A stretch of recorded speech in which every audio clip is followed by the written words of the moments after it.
Welcome back to Learning New Testament Greek, and today we're going to start talking about pronunciation.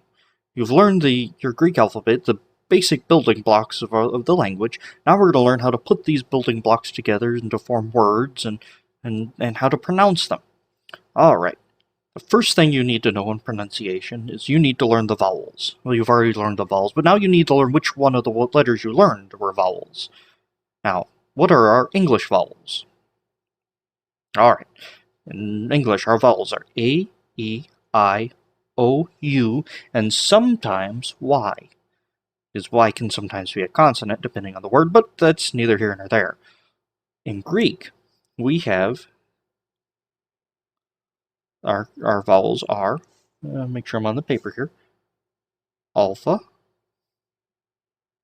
epsilon,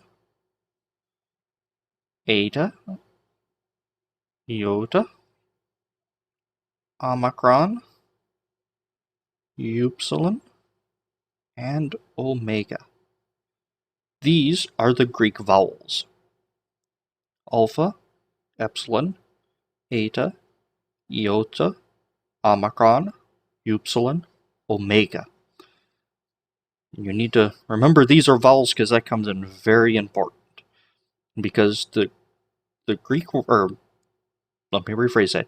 Every Greek word has as many syllables as it does vowels or diphthongs. Now I just heard you ask, what's a diphthong? A diphthong is where two vowels join together to make one sound. In Greek there's several, but in the New Testament, which is what we're studying specifically, there are 7 diphthongs that are used. And theologians and grammarians argue about it all the time, but these are the basic diphthongs.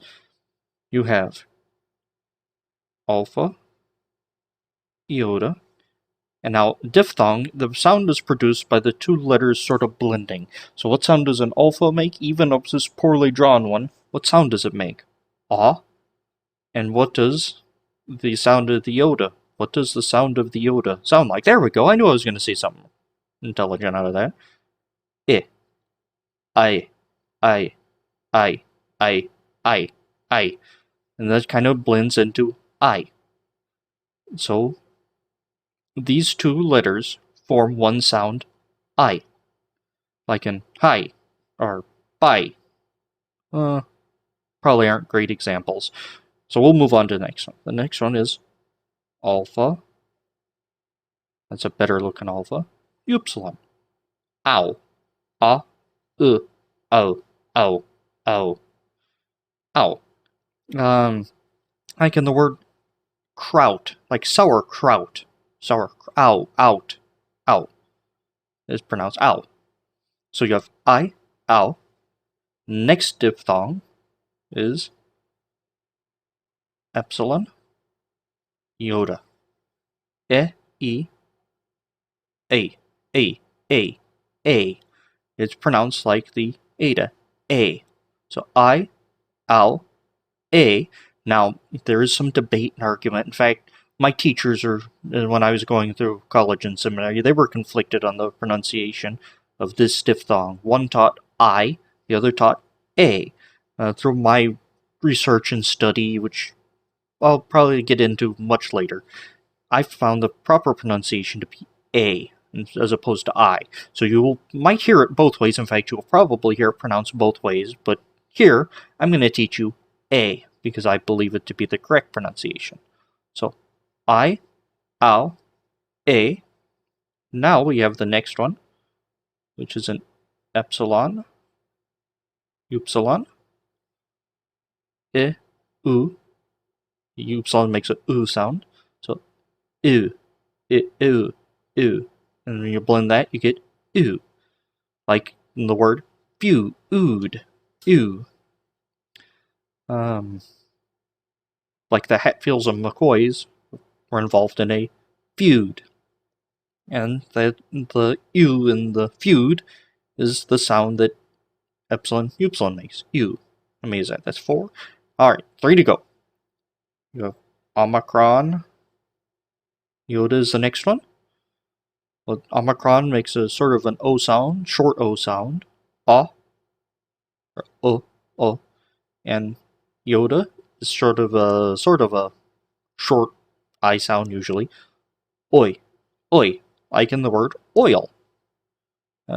Many of these sounds we have in English. Well, actually, all these sounds we have in English, but you're familiar with the word oil, and that's the sound that makes. Next diphthong, Omicron, Epsilon. You guess what this one sounds like? Ooh, ooh. Again, soup.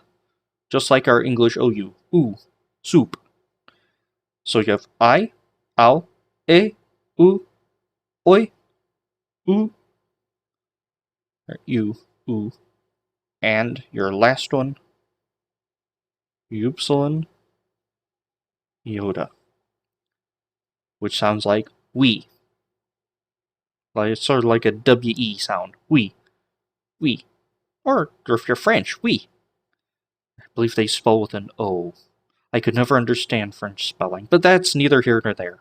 Your diphthongs are I, ow, ooh, oi, ooh, we.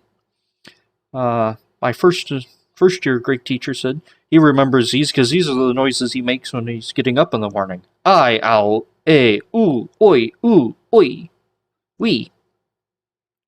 Probably easier ways to remember that. The easiest way is to remember what sounds each make when they blend. And also notice there's a pattern. Alpha, iota, alpha, upsilon, epsilon, iota, epsilon, upsilon, omicron, iota, omicron, upsilon, upsilon, iota. See, it takes alpha, epsilon, and iota, both with, or omicron, forgive me, both with iota, and upsilon is the second letter, and the last one is upsilon, iota. So they're not hard to remember. Okay, one more time. Your vowels are alpha, epsilon, eta, iota, omicron, upsilon, omega. And your diphthongs, I, ow, oo, oi, oo, we. Alright, so a word has as many syllables as it does vowels and diphthongs. So let's see, what's a good word? I know a good word.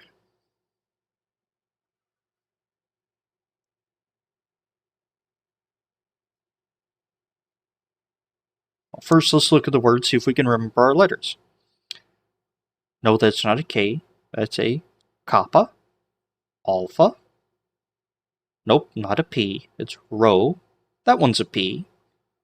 Omicron, that's a final sigma. Remember, sigma has two forms, sigma and sigma. And because this letter is final, it gets the final sigma. Alright, so karpas is our word. And I just spoiled that because I was going to ask you to pronounce it. Well, it's karpas. How many syllables does it have? Well, how many vowels? How many diphthongs? It doesn't have any diphthongs, so of alpha and omicron. Karpas. Karpas. We'll get to accenting next time, I think. So we'll talk about where the emphasis should be later. What's another good word? My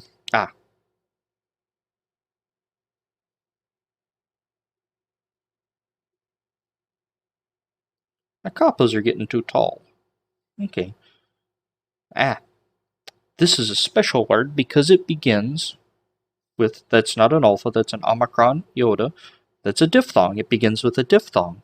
Now, all words that begin with either a vowel or a diphthong have what we call a breathing mark.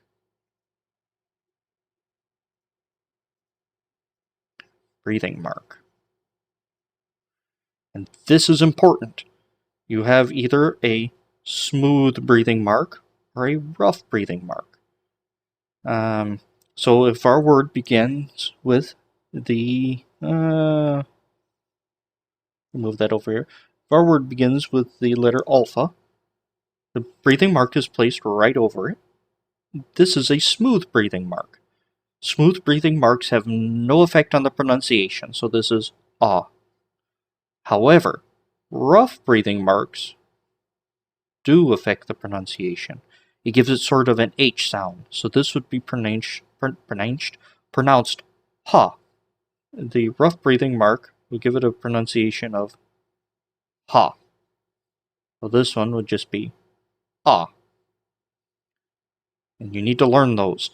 And now for a diphthong, like oi here, the breathing mark is placed over the second letter of the diphthong.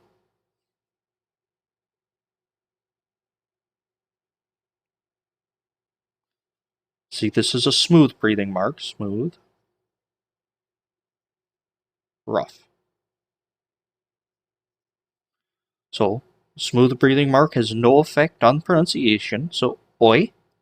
But rough breathing mark gives it sort of an H sound. So, hoi. Oi and hoi. Got that? Okay, I hope so. Now, oikos begins with a smooth breathing mark. Alright, breathing marks. Sometimes they're easy to get confused going which way's which, so here's the trick I thought of. So you have your word that starts with a alpha and has other letters after it. If it's smooth, think of the word as a ship, and this is its sail, and the ship's facing this way. If it's smooth, the wind goes with it, and that's smooth sailing. But if that's your word, and you think of it as a ship, and it's rough, the wind goes this way, and causes the mast, or the sail, to go against it. So it's rough breathing, because it's rough sailing. I don't know if that's helped, but it helped me when I first got started before. Well, actually, I still use it. Anyway, that's neither here nor there. What type of breathing mark is that? Is it smooth or is it rough? It's smooth. So what effect does it have on the pronunciation of the word? None. So instead of hoi, it's pronounced oi. And how many syllables are in this word? 2. Because you have a diphthong and you have a vowel. And how are we going to pronounce it? Oikos. Oikos. Oikos means house. In fact, you may have seen Oikos is a brand of Greek yogurt. They pronounce it in the modern fashion, but the ancients or the Koine Greeks would have pronounced it Oikos. Okay. So has that been enough for you today to chew on? I hope so. So now you need to learn your vowels and your diphthongs and know the difference between a rough breathing mark and a smooth breathing mark. And I'll see you next time.